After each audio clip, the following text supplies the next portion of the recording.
Hello, today we are going to do the proof of the change of base formula for the logarithms.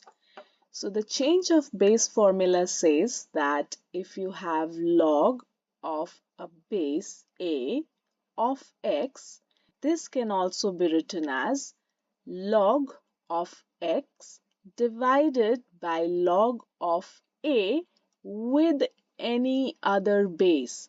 So this formula is really helpful for solving the logarithmic equations, but today we're just going to see the proof of it, so why this is equal to this.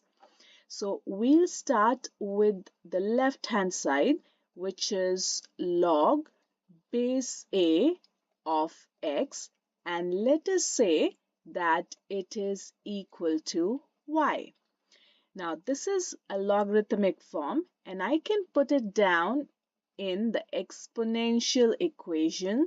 So it can be written as a to the exponent y is equal to x.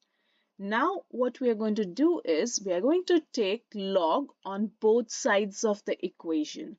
So our equation is going to turn into log with the base b. So I can take any base and I have just taken a general base b. So of a exponent y, and this is equal to log base b of x.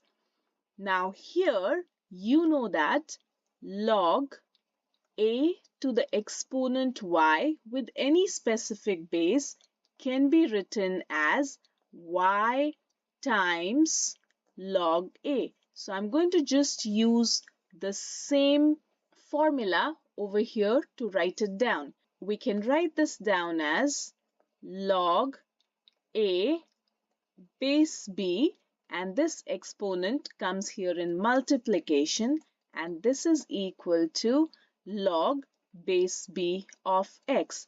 Now if I want to isolate for y, this log with the base b of a, this goes in division, so this can be written as y is equal to log base b of x divided by log base b of a.